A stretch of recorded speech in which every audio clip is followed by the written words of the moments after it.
After the Fukushima nuclear disaster began on March 11 of 2011, highly radioactive microparticles dispersed from the reactor explosions and meltdowns and traveled all over not only the Fukushima Tohoku area, but have been found as far away as Tokyo and beyond.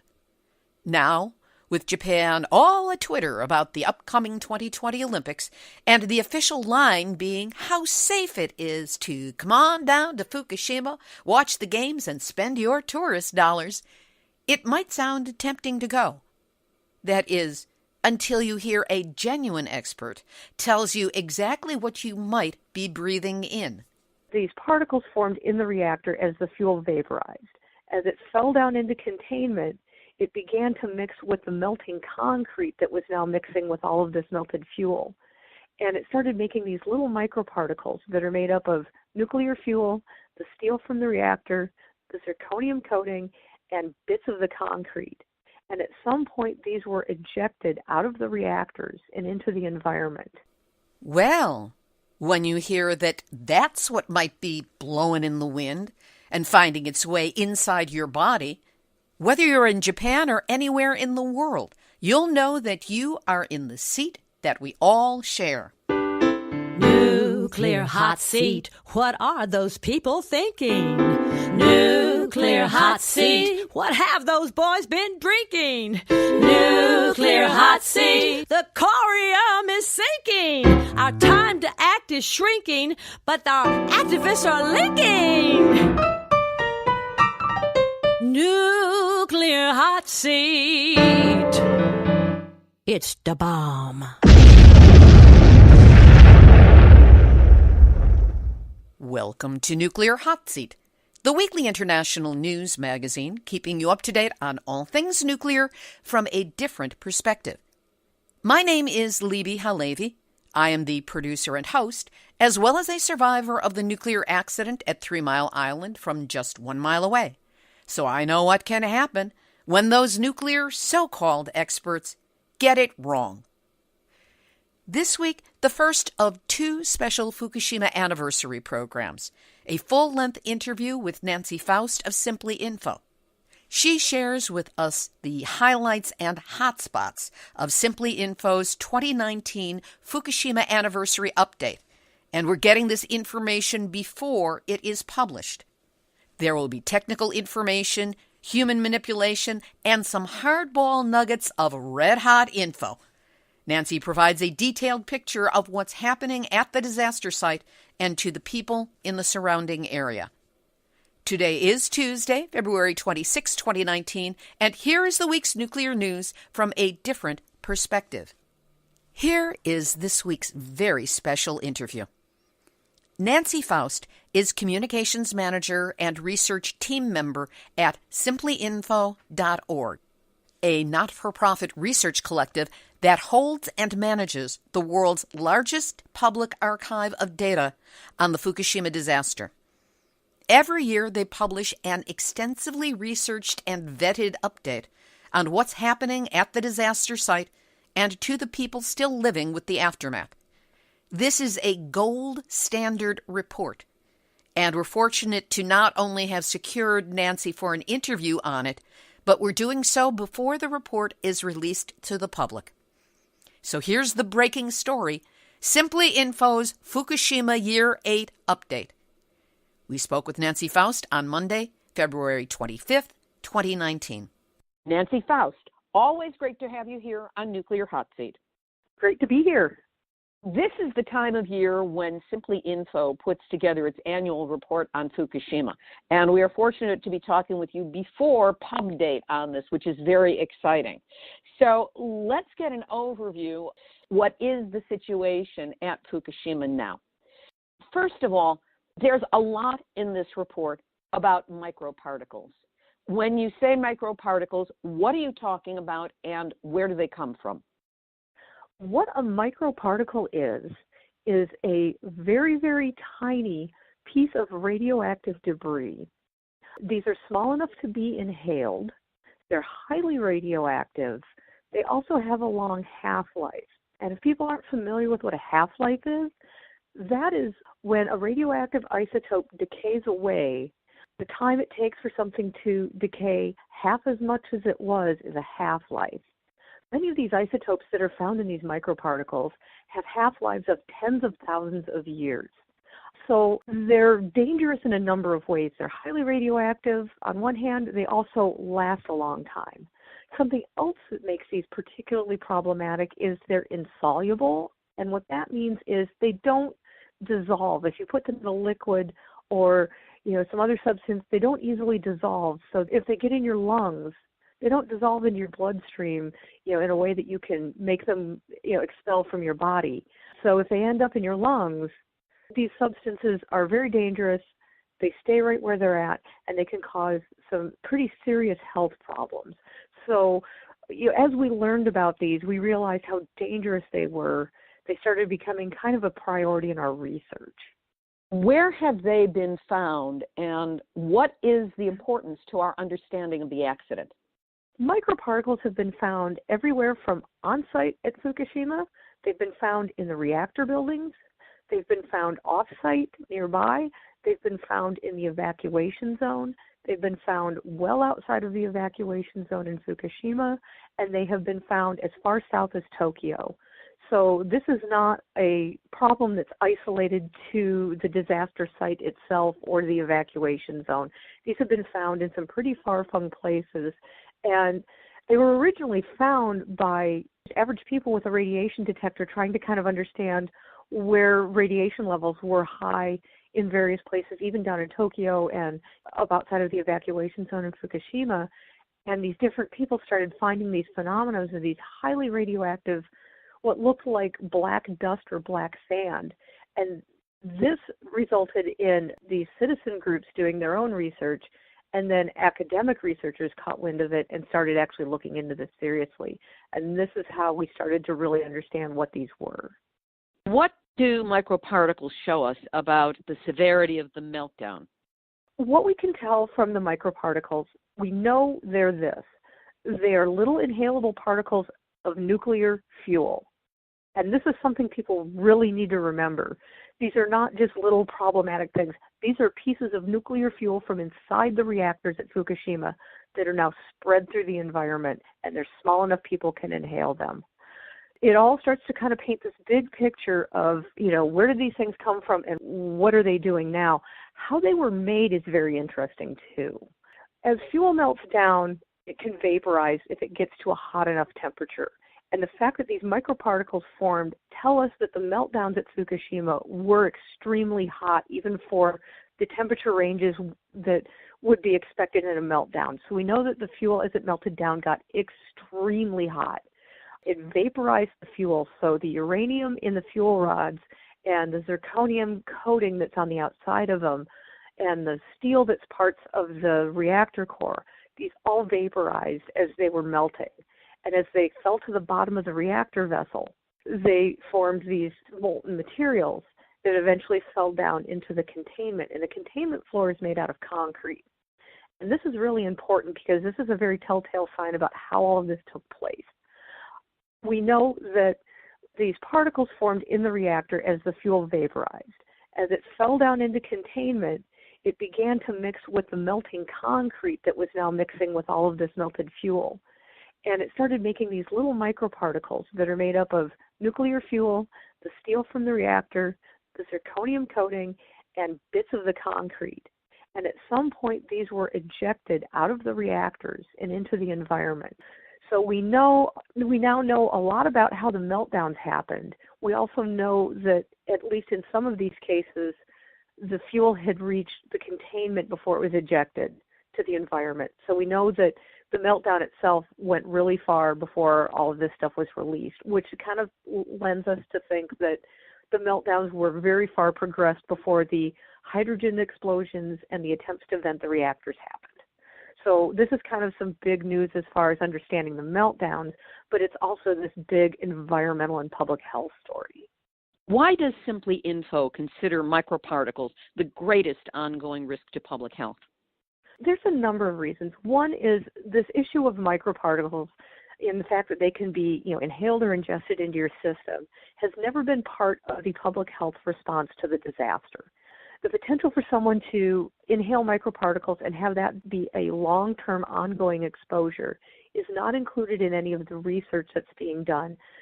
There's research being done by the government of Japan on public health. There's research being done by international bodies like the WHO on, the public impact to health from the Fukushima disaster.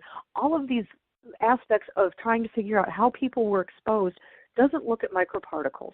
They're looking mainly at just a generic internal exposure or an external exposure. And this big factor is missing in all of the estimates of people being made sick, being exposed to radiation. So this is kind of the missing link in public health. As far as the environment goes, this is also a problem with the environment. The Japanese government went through many of the cities that were in the evacuation zone or places that were known to be higher in radiation, and they power washed buildings, they power washed pavement, they cleaned up leaves and dirt debris, and in some places they scraped the topsoil off, and they put all of this into storage bags, to try to kind of protect the public, and they declare somewhere decontaminated. But what's missing is anywhere that's not been decontaminated can cause contamination to go back into that area. There have been many towns where they decontaminate a town, and a couple months later the radiation levels start to rise. And what's happening is dirt and water runoff from the forest or somewhere else, upstream that hasn't been cleaned up, comes rolling back in because it's the nature of things. Dust blows, things migrate in water, and these neighborhoods would end up recontaminated.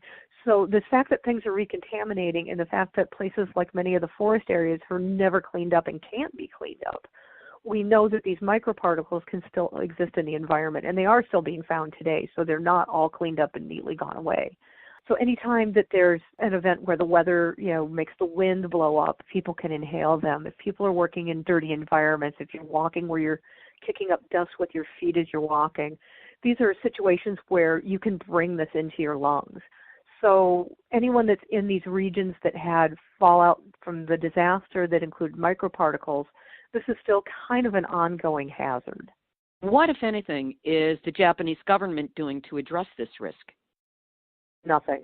They are doing nothing. This is not on the radar at all with any of the government response to the disaster, environmental, public health, or anything else. They have completely ignored this issue. The press in Japan and elsewhere has kind of not really paid attention to this either. But if you go looking in academic journals, in research, in the more dry reports from the groups that are actually tasked with cleaning up the disaster site, at the plant at Fukushima, they all talk about this. So it's well known in academic circles. It's well known in the places most people aren't reading. So there's this big disconnect between what is known in one sphere and what the public understands. This is why this issue has become kind of our number one thing this year that we want people to understand, is that this risk still exists and it's just not being broadcast well enough. Now, TEPCO, Tokyo Electric Power Company, and its executives, we read headlines that they have been found guilty. But what specifically have they been found guilty of? And from your perspective, what was the most critical aspect of the trial and the most damning information about TEPCO's actions that came out? The trial has been going on for over a year. It took years for this to even come to trial. And Japanese courts work much slower than one would expect in a United States court, where something will go on for a couple of weeks and it's completely done. This trial has stretched on for a year. There have not been determinations yet. We're still waiting to hear back from the court with a determination if they're found guilty or not. The prosecutors are asking for 5-year prison terms for each of the 3 executives.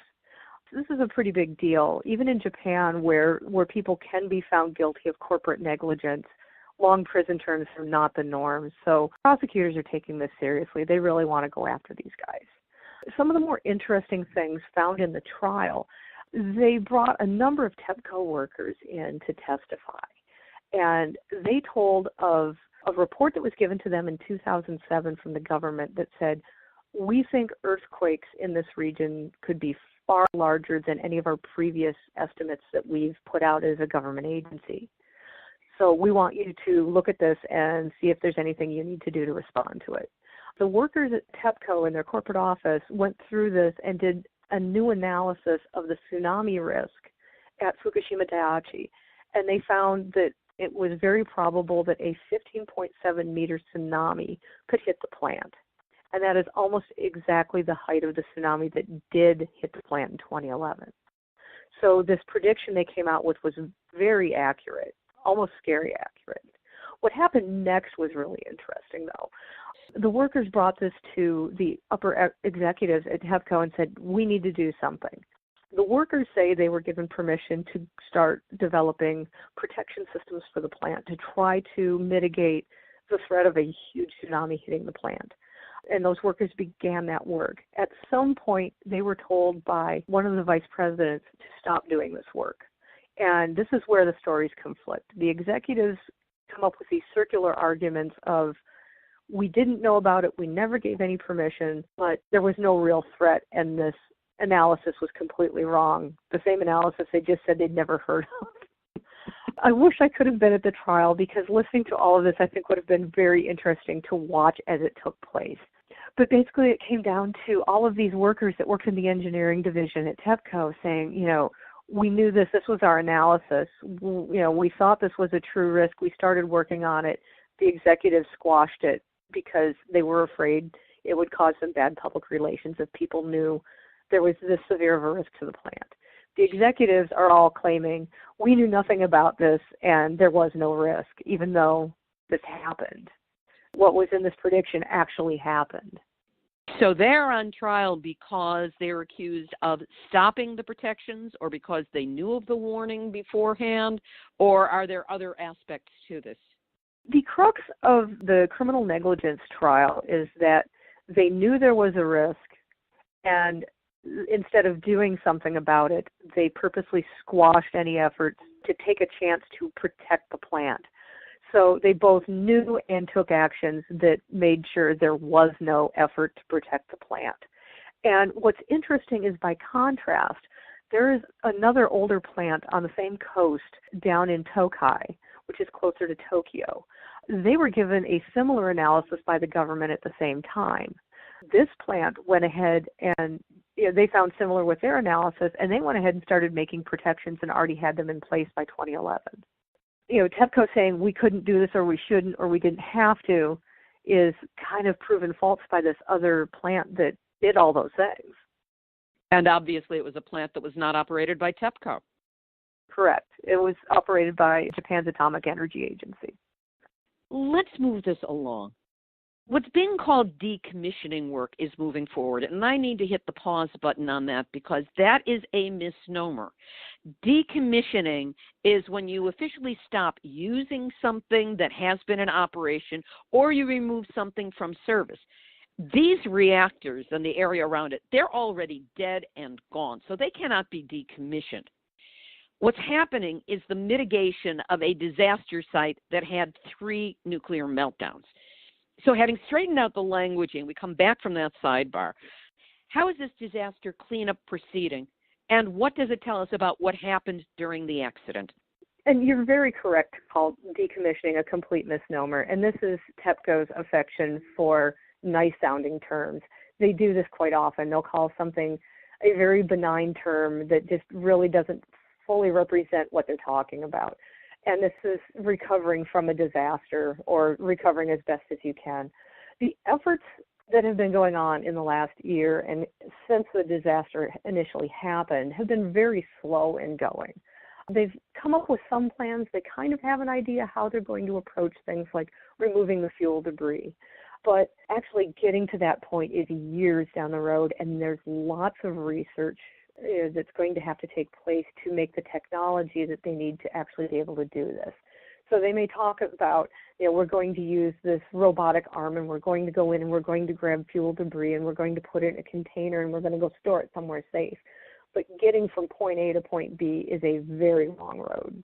As far as some of the more day-to-day work at the plant, there's been a little progress in the last year, but it's very slow. They're starting to go from the easy things they could kind of pick off the top, to do to kind of stabilize things on site, to the things that are harder. And so as the years go on, I think we're going to see progress is going to happen, but it's going to be very slow. Take us through the condition or the issues that are currently up at each of the 3 units at Fukushima Daiichi. Probably the biggest thing they've come across in the last year at Unit 1 is something called sky shine. And what this is when there's radiation emitted from a source and it bounces out of the source and it will hit up in the sky and actually be deflected back down to Earth. And TEPCO discovered this is happening from the reactor well of Unit 1. Anyone who's familiar with what the damaged reactors look like knows that Unit 1 lost the refueling floor. The whole top level of the reactor is missing. The refueling well, this is where they have these big concrete slabs, and when they're normally doing a refueling on the reactor, they remove these concrete slabs. There's 2 big heavy containment domes down in there made out of steel that they remove to get into the reactor to replace the fuel. With the refueling floor gone, this reactor well and the concrete slabs is what's facing the environment. And they're seeing sky shine coming up through this. And this is kind of significant because it says one of 2 things. It says either 1, there's lots of fuel debris and radioactive source material in that reactor well area where it can sky shine up, or there's so much radiation being emitted through cracks in all of this that it's causing the sky shine effect. So it's an interesting telltale sign about how damaged this reactor is. Sky shine doesn't make a problem for people far away from the reactor building itself, but it is a big risk for anybody that's working in that area. What about the other 2 reactors? Is it a sky shine issue, or are the problems they face different? Unit 2 and Unit 3, we haven't heard any reports that they have sky shine problems. Unit 3 is in a similar situation to Unit 1 where there's no refueling floor left because of the explosion it experienced. They do have very high radiation levels around that reactor well, and they have put in place multiple layers of shielding. They put lead and steel and some other things on top of that to try to kind of block the radiation level. And this has enabled them to then put a building on the spent fuel pool area and do more work on that reactor unit. Unit 2 still has the refueling floor building for now. The walls and the roof are still there, but there's so much radiation in the refueling floor area, they can only send robots in there. So they have not had any human entry to that area yet because of the high radiation levels. It seems critically important to figure out how these meltdowns took place. What will that tell us, and how will it help with future nuclear situations, and hopefully not, but probably at some point, another nuclear disaster? There's a number of different things that are starting to be kind of learned about the meltdown at Fukushima Daiichi in each of the units. And, what does this tell people about the total understanding of how meltdowns happen and what can happen in one? There's limited historical experience with this. Nuclear researchers have done computer modeling and laboratory testing to try to kind of get a better grasp for how meltdowns happen and what they can do, but they still only know so much. So Fukushima Daiichi is giving us new information to understand how meltdowns can happen, how severe they can be, what kind of behaviors can happen that maybe nobody expected. And part of trying to understand this, they've done some more investigation inside Unit 2. They've gone in and looked, they did find what they consider to be fuel debris under the reactor vessel in containment. And they've gone in recently in the last couple of months and they poked it. It's kind of a simplistic way to explain what they did. They took a robotic arm, they put it into containment, and they kind of messed around with the fuel debris to see if it would move. Is it all stuck to itself? What happens when they try to touch it or move it with a robotic arm? And this sounds very simplistic, but it did give them quite a bit of information.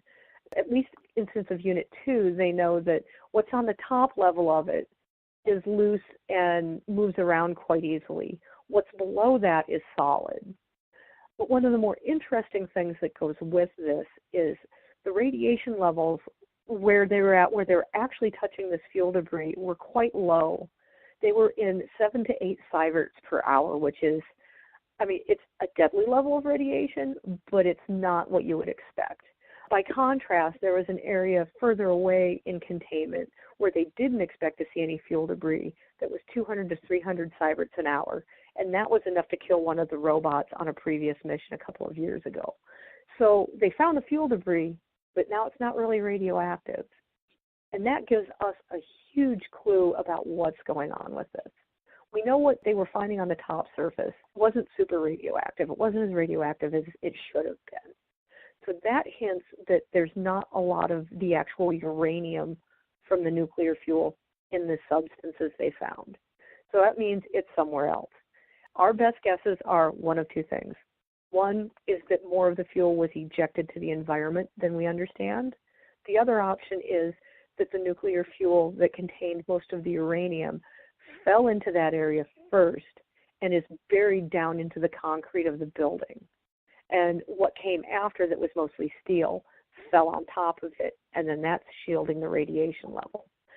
And why that's such an interesting situation, if that's the case, that super hot, full of uranium fuel that's melted and is down in the concrete now has all this, what they call decay heat. It's generating its own heat as the fuel is slowly decaying its radiation. And this means it can burn deep down into the concrete. So this starts to become a situation where it can be anybody's guess how far that fuel burned down into the concrete below the reactor. That would be China syndrome, except China's in a different direction. They'd have to find another country to make an equivalency on that. We will return to the second portion of our special report with Nancy Foust on Simply Info's Fukushima Update 2019 in just a moment. But first, progress has been made. I've been able to book my flights into the 40th anniversary of the 3 Mile Island nuclear reactor meltdown, which is coming up at the end of March. As activists and the media converge from around the world at the site of the world's first commercial nuclear reactor meltdown, I will be there to bear witness, interview people, and bring you the full story from those who lived through that horrifying experience and still live with its aftermath. There are so many stories from 3 Mile Island that haven't been told and need to be told, and that's what I will be there to do. So, yes, I am going. But still, there are a host of other expenses besides the airfare that I need to come up with to cover this trip. Nothing elaborate, just meals, ground transportation, housing-related expenses, even, I'll confess it, dog care for Munchkin back home. It's the basics. So if you can help, please do it now. It's easy to donate. Just go to nuclearhotseat.com and click on the big red donate button to make a one-time donation, or if you want to keep going with your support for the show, you can set up an automatic recurring donation of any size. And if you donate $100 or more to help support the trip, you'll receive a personally signed copy of my book, Yes, I Glow in the Dark, 1 Mile from 3 Mile Island to Fukushima and Nuclear Hot Seat. So please don't delay. Go to nuclearhotseat.com, give what you can, and know that whatever you can do, you've got my gratitude. Now we return to my conversation with Nancy Foust of Simply Info on that group's 2019 Fukushima Year 8 update. There seemed to be no limit on the number of scandals that are being generated in the wake of the Fukushima Daiichi nuclear disaster. Review for us first the Yamashita Scandal, who he is, what he did and didn't do, and why his actions are so heinous. Dr. Yamashita was an expert from the World Health Organization. He worked for a university, I believe down in Hiroshima, as a radiation health expert. He was brought in when the disaster initially happened by the government. He was who they went to for advice on what to do about trying to protect public health once they knew there were meltdowns going on at Fukushima Daiichi. Dr. Yamashita told the government there was no need to hand out potassium iodide to anyone. That includes the people that were evacuating, people that were nearby, anyone even downwind. He said there's no need, there's not going to be exposures that are high enough that are going to warrant this, so don't distribute it. So the government never told local governments to hand it out. There was no order to hand it out. And so most people did not get this. And this was on his recommendation and nobody else's, correct? Correct. He was telling the government his advice. He was considered the expert. He is a representative of the World Health Organization. The government took his word that he was the expert and he knew what he was doing. No one was second-guessing him. This was the information he was giving. Around the same time, he was telling the press the same thing. There's no need. Nobody's going to have a high exposure. We don't need to hand out potassium iodine. Everything's going to be fine. He was telling people at Fukushima Medical University the same thing. He was telling them, don't abandon your posts.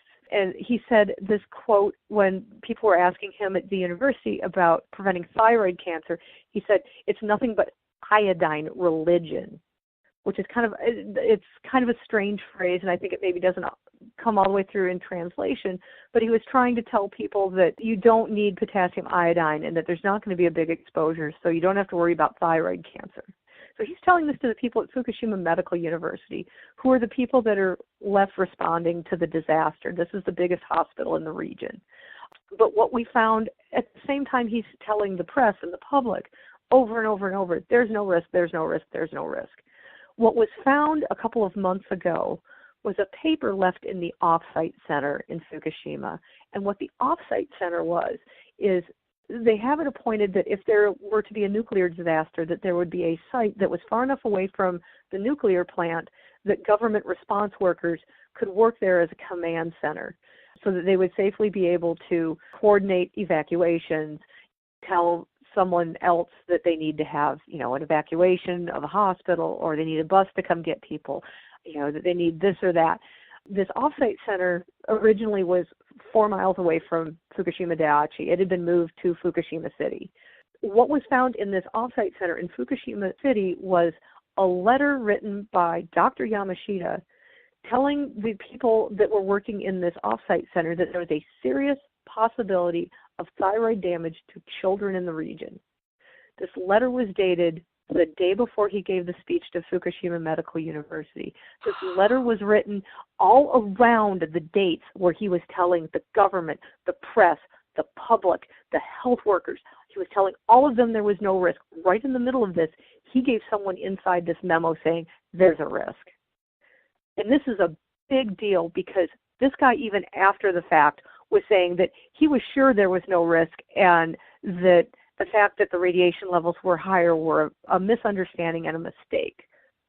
So this letter, everything he said during the disaster and after the disaster is proven a lie by this letter. This is horrific. Has there been any kind of legal follow-up or certainly reputational follow-up on this to condemn the man and possibly bring him to task for what he did, which was in essence expose generations of the future to the radiation risk right now to the thyroids of all the children who were exposed? This letter was found recently. It's been within the last about 60 days that a journalist found this letter when they were allowed to tour the off-site center. So it hasn't quite cascaded down that far yet. It made the press in Japan. I saw it in at least 3 different sources that had published about this letter. I haven't seen anything looking at taking legal action against him yet, but it honestly would not surprise me if that eventually happens. Dr. Yamashita had been in charge of this response during the disaster. After the initial disaster, he was put in charge of what is known as the health survey, and this is all of the efforts to track public health of those that were exposed. This is the effort where they go in and they were doing ultrasounds of children's thyroids, doing biopsies, actually going in and removing a children's thyroid if they need it. So all those official numbers you see about how many children have thyroid cancer in Japan, those are numbers that were coming out of the survey he had been working on. This health survey also looked at people, adults and children living in the area, and estimating what their exposures would be. He was in charge of this for at least about 2 years, and then some of his statements and his actions started to kind of catch up with him, and they decided he needed to not be in charge anymore, and they put someone else that was already working on this in charge of the health survey. So he's no longer formally involved with this anymore. But This person that did this has been in charge of everything, start to finish, for this long period of time. And this is the central piece of information that is claiming what the public health outcomes are going to be. So what he did has a huge impact. And of course, he was doing this in the first 2 years, which is when the damage and the impact is the greatest. And we will never know what data he obscured or never collected. There's so much more we could do on the subject of Dr. Yamashita, but there's another scandal. What is the Hayano Study, and what does it show us about the ongoing deception of the public regarding Fukushima? There were a pair of studies done by Dr. Hayano and a partner of his that involved the city of Date, and this is a small city in Fukushima Prefecture. The city decided they wanted to do what they called a glass badge study. And what this is where they gave every one of the citizens that were willing to participate, they got a little glass badge, which is a dosimeter, and that records their radiation over a period of time.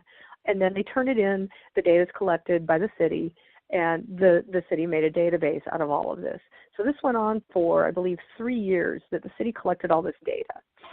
Dr. Hayano wanted to do a study off of this data and made an agreement between the university he was working at and the city. And this had, of course, because it's a formal study that would be presented to a journal, it needs to go through an ethics review. So a researcher would take this outline of what they're going to do, submit it for an ethics review, that comes back, and then that becomes the guiding rules of what this study and the researchers have to abide by. What happened next is what goes completely off the rails. Dr. Hayano was given data by the city of Date, but it contained everyone's readings, those who agreed to participate in the study and those who did not agree to participate in the study. All of the people from Date were included in the study, including those who did not give their permission. This is an ethical violation that is still kind of up in the air in Japan, what's going to actually happen with it. But these people's personal information was given away and used in a study and published without their permission. So this was problem number one. Some other researchers in Japan started looking at these studies and noticed flaws in the study and things that didn't make sense. And they started going back through this, and what they discovered was that what was being hailed as being 3 years of radiation data was only 1 year worth of radiation data.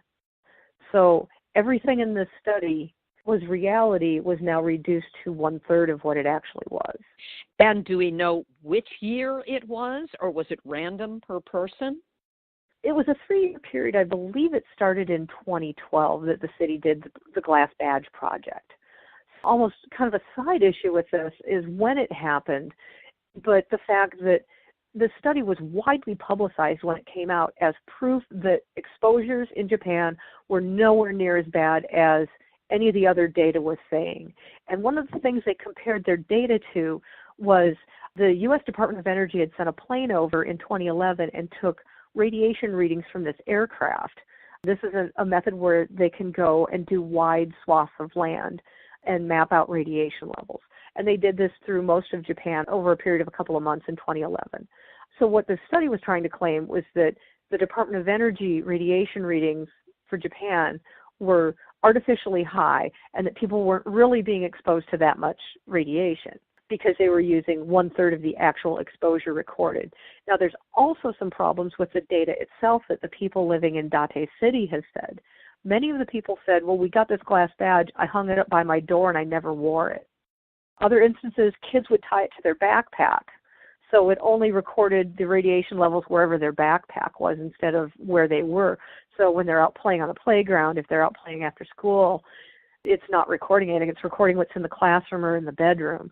So the actual data itself was probably underestimating their doses to begin with, and then the study reduced it by 1/3. And these researchers that found the errors in the study brought it to the journal. And the journal asked the researchers that did the study, Hayano and his partner, these other researchers have found an error, and we think they're right that this is an error. What do you say? And they said, oh, well, we just got the numbers wrong out of the database, which seems like an extremely elementary error for a seasoned researcher to make off of a fairly straightforward database of numbers.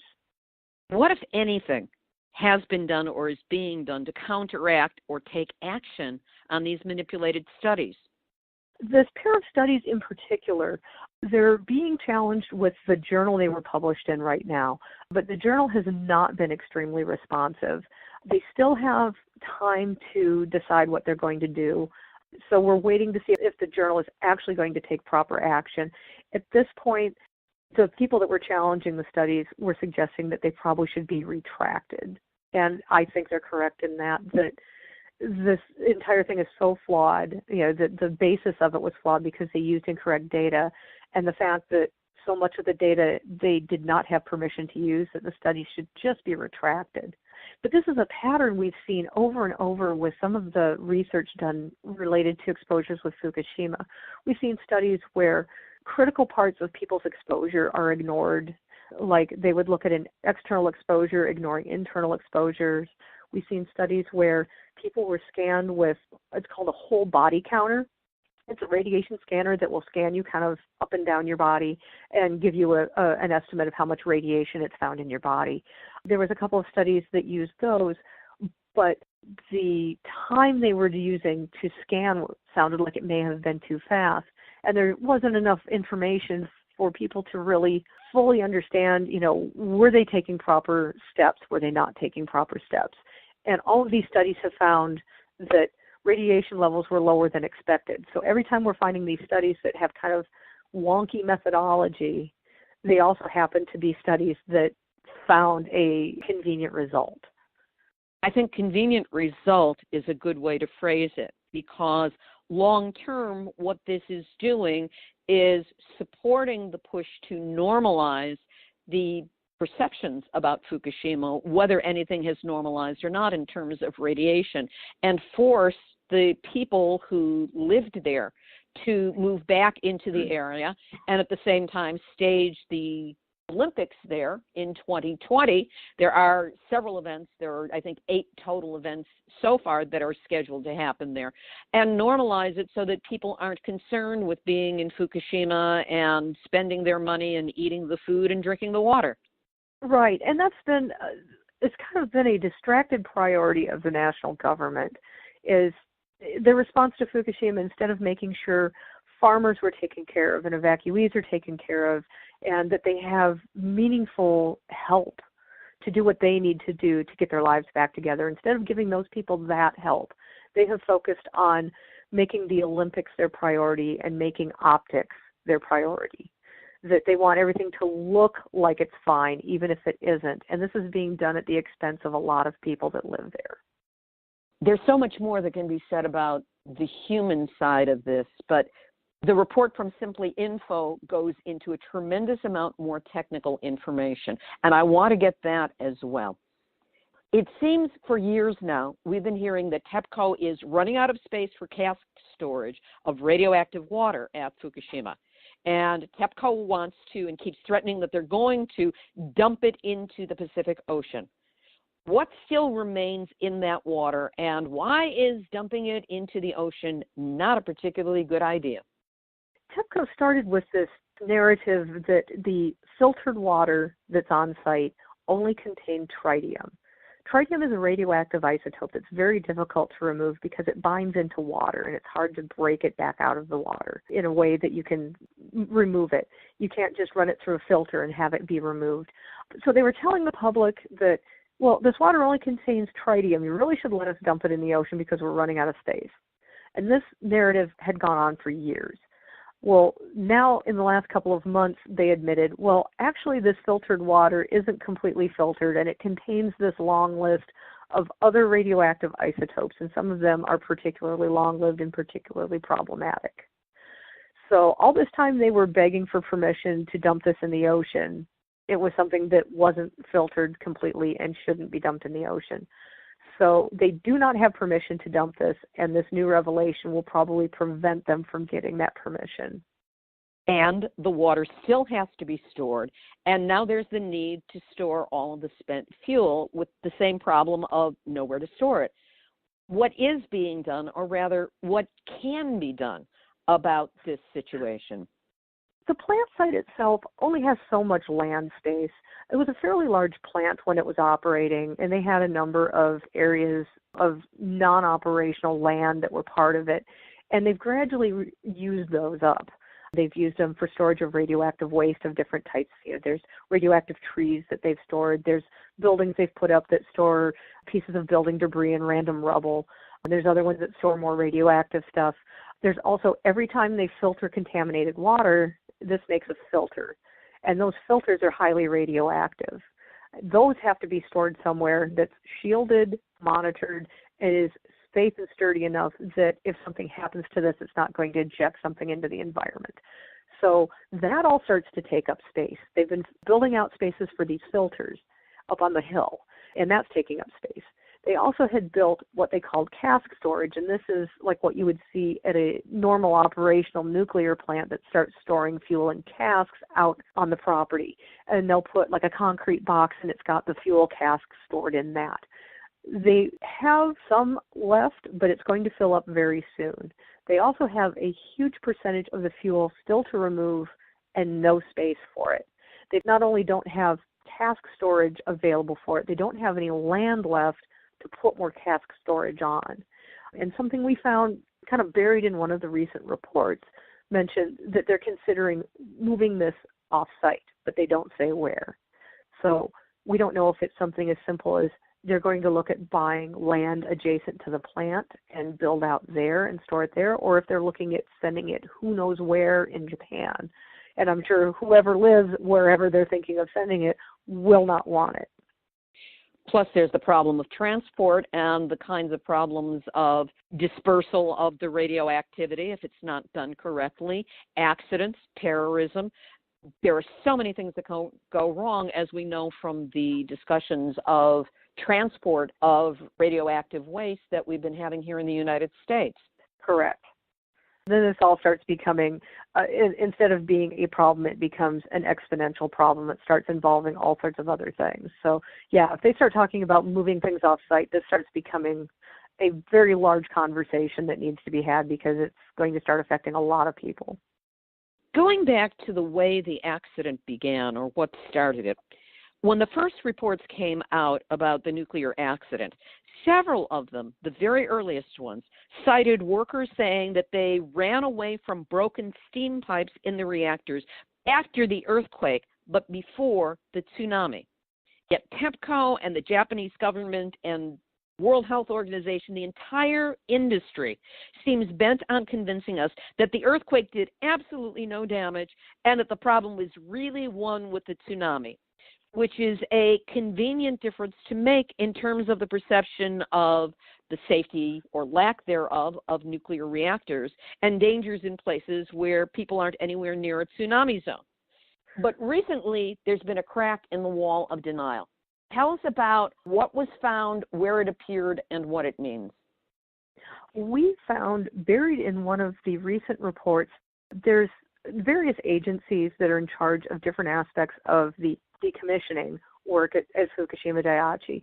And in one of these annual reports, we found a passage that mentioned the cracks in containment and the torus room of the reactors from the earthquake.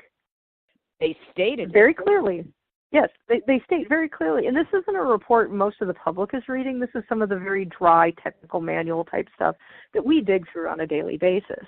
So the person who wrote this was talking to the other people that work in the industry, the other researchers, and he said very matter-of-factly that containment and the torus rooms, some of the reactors at Fukushima Daiichi, were damaged by the earthquake.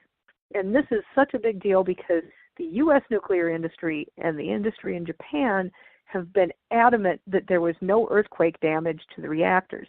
They don't want that to be a public question because then it starts showing that any reactor that's in an earthquake zone could potentially be damaged by an earthquake.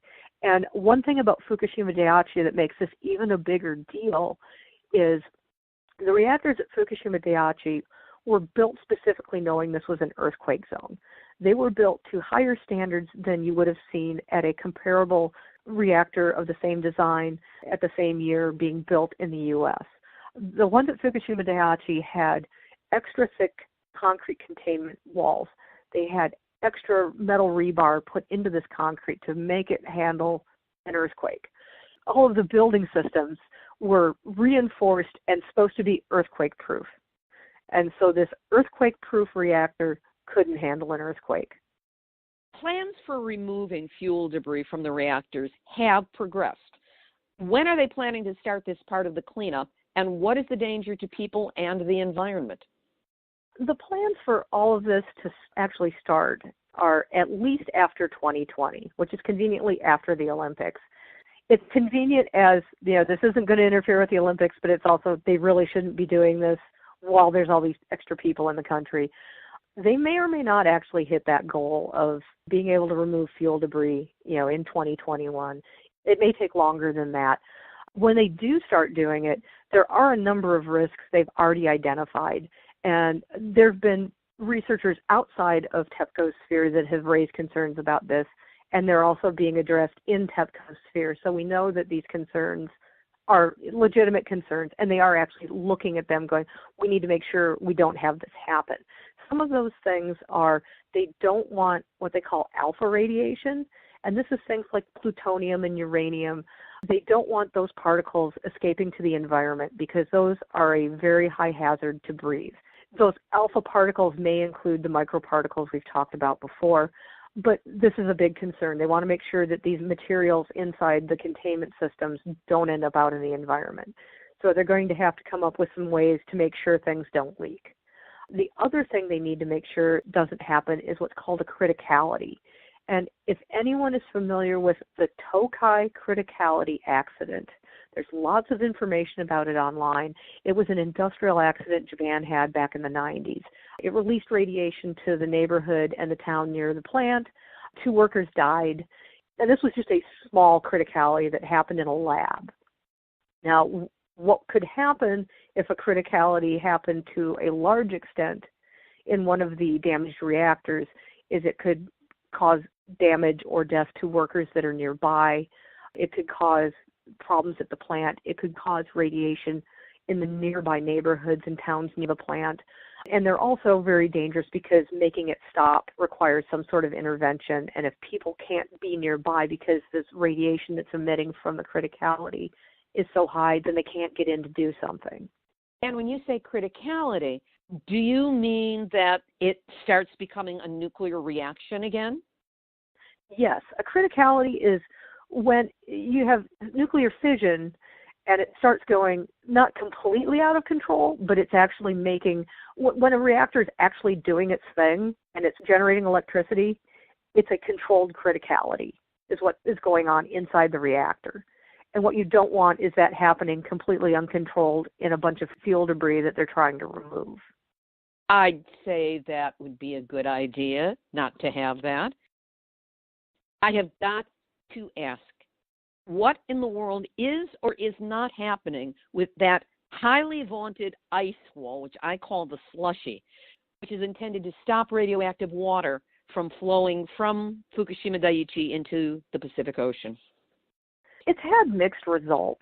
There was a couple of months early in 2018 where portions of it had stopped working, and they were trying to determine what was going on with certain ones. There was also parts of it that appeared to have been turned off for maintenance. But as they were turned off for maintenance, they thawed quickly. So this has raised a little bit of concern. What's going to happen if this thing is really challenged? If they have an extended power outage or an equipment malfunction that they can't put back together in a period of days, is this thing going to start melting, and then what's going to happen? Also, they don't know what's going to happen if this were to meet a really big challenge, like let's say it's August and there's a heat wave and then they get hit by a typhoon. Then you have heat and you have lots of water inundating through here. And we don't know for sure because it's not happened yet. It's kind of one of those unknowns. Will it combat this and keep doing its thing, or is it going to start having melt-throughs where the ice starts thawing because it's just dealing with so much all at once? So this is one kind of concern, that's still ongoing. They've closed all of it, so it is kind of keeping water levels down, but they're not 100% sure it's doing everything that it's advertised to do, because they are also removing lots of water from near the reactor building out of the ground. So they don't know, is the ice wall doing everything, or are some of these other actions helping it? Another thing that they found that's kind of an open question, there's some thought that deeper down in the layers below the frozen wall, that water is still being allowed to migrate through the groundwater, through the soil.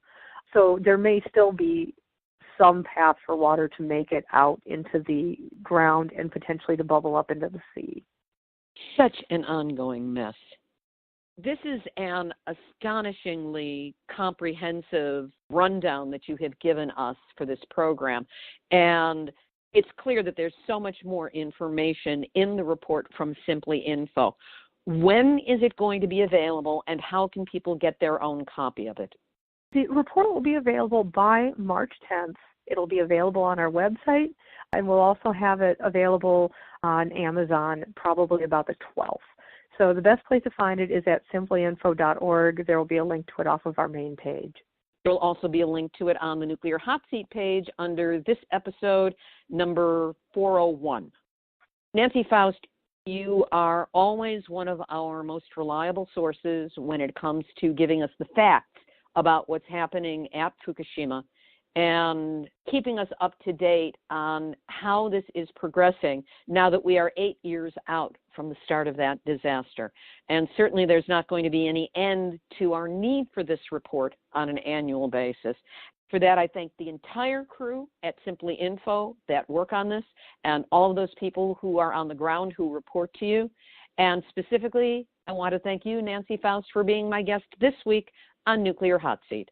Great. Thank you for having me. That was Nancy Foust of simplyinfo.org.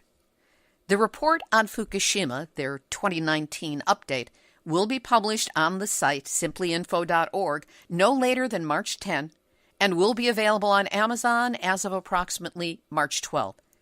Note that at this time, the report will be available only in English, but when that changes, we'll let you know.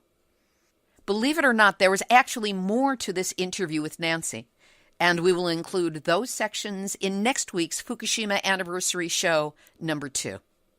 For those of you who would like more detail about the problems with the so-called official medical statistics on the health impact of Fukushima, we will also have a link up to our very special interview with Dr. Alex Rosen of International Physicians for the Prevention of Nuclear War.